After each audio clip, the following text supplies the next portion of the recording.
हर कोई अभिनव के फोटो खींच रहे थे, उसकी वीडियो बना रहे थे। अभिनव को ये देख अच्छा नहीं लग रहा था, उसे ये सब अजीब लग रहा था। वो यहाँ से निकल जाना चाहता था, पर इससे पहले कि वो निकल पाता, इतने में पीछे से आवाज आई। क्या हो रहा है यहाँ? ये कोई मछली बाजार नहीं है, एक रेप्यूटेड होटल है। ये आवाज और किसी की नहीं बल्कि होटल के मैनेजर की थी। तुम्हारी हिम्मत कैसे हुई हमारे वीआईपी कस्टमर के ऊपर हाथ उठाने की? क्योंकि इस आदमी ने हम लोगों को परेशान किया। मैं इसे मुंह नहीं लगाना चाहता था, फिर भी ये मेरे बारे में भला बुरा कह रहा था और इसने मेरे पिता के बारे में भी उल्टा सीधा कहा था। बस इतनी सी बात पे तुमने इनके साथ इतना कुछ कर दिया। अभी के अभी माफी मांगो। मैं इससे माफी मांगू? इससे कहो कि ये मुझसे माफी मांगे। चुपचाप माफी मांग। तू जानता नहीं मैं कौन हूं। बिना माफी मांगे मैं तुझे इस होटल से बाहर भी नहीं निकलने दूंगा, उस आदमी ने कहा जिसे अभिनव ने मारा था।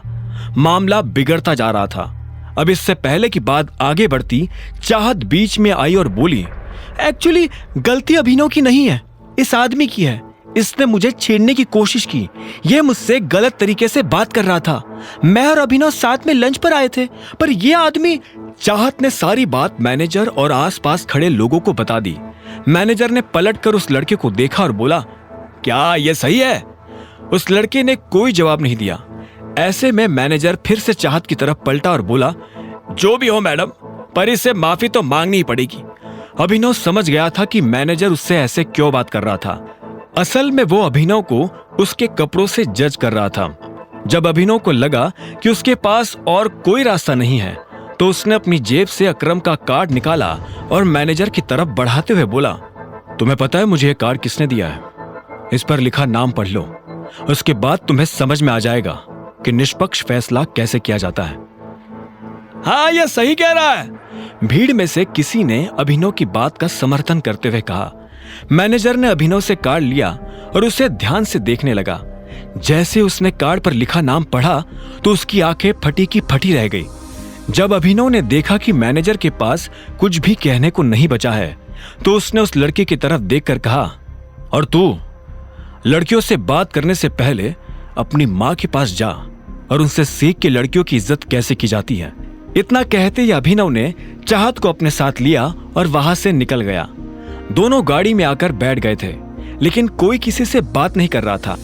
इधर चाहत भी बार बार उसे देख रही थी और जब उससे रहा नहीं गया तो उसने पूछा, तुम ठीक हो? हाँ सॉरी, मैंने तुम्हारा मूड और तुम्हारा लंच दोनों खराब कर दिए। तुम चाहो तो हम कहीं और चलकर खा सकते हैं। ठीक है, मुझे कोई दिक्कत नहीं, मैं पूरे दिन फ्री हूं। अभिनव ने उसकी बात सुनी और गाड़ी दूसरे होटल की तरफ मोड़ दी। कुछ देर के बाद उसने गाड़ी एक होटल के बाहर लगा दी। चाहत नीचे उतरी और उस होटल की तरफ देखने लगी। अभिनव ने ऊपर लगा बोर्ड देखा और उसके बाद चाहत के साथ अंदर दाखिल हो गया। अभिनव जानता था कि यह होटल दिक्पाल का था। तो तुमने डिसाइड कर लिया है कि तुम मुझे अपने बारे में कुछ नहीं बताने वाले? अभिनव के मन में जब ये सारे ख्याल चल रहे थे, तभी चाहत ने कहा। दोनों एक टेबल पर आकर बैठ चुके थे और वाइन पी रहे थे। अभिनव ने भोला बनते हुए पूछा, किस बारे में? असल में वो समझ गया था कि चाहत के मन में यह शक की सुई क्यों घूम रही थी। उस दिन पार्टी में जब अकरम अभिनव को अलग से अपने साथ ले गया था, तब बाकी लोगों ने तो ये मान लिया था कि वो उसके ड्राइवर का बेटा था, लेकिन ये बात चाहत के गले नहीं उतर रही थी। उसने कहा, कमाल है, तुमसे तो मैं तुम्हारे बारे में ही पूछूंगी ना। मेरे बारे में मेरे पास बताने लायक कुछ नहीं है, अभिनव ने कहा और चाहत से बचने के लिए इधर उधर देखने लगा। तभी उसकी नजर कुछ लोगों पर पड़ी जो आपस में काफी गंभीर बातें कर रहे थे। उनमें से एक आदमी ने कहा, इस टाइम दिक्पाल बॉस का डंका सिर्फ गुड़गांव में ही नहीं, पूरे इंडिया में बज रहा है। हाँ, मार्केट से जैसे ही टाइगर गायब हुआ, वैसे ही टाइगर का नाम भी गायब हो गया।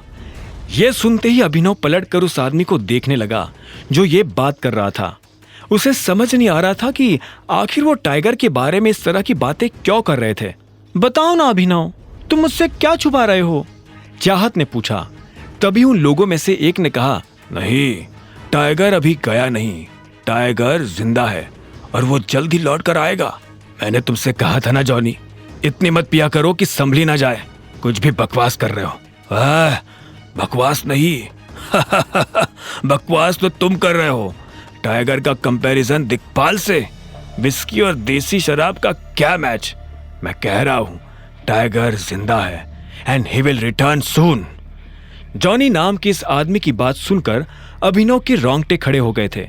वो ये जानना चाहता था कि जॉनी मन से फेंक रहा था या उसके पास सच में कोई जानकारी थी। आगे की कहानी जानने के लिए देखें अगला एपिसोड सिर्फ पॉकेट एफएम के यूट्यूब चैनल पर, और द रिटर्न ऑफ टाइगर के सारे एपिसोड्स को सुनने के लिए डिस्क्रिप्शन में दी लिंक से डाउनलोड करें पॉकेट एफएम ऐप।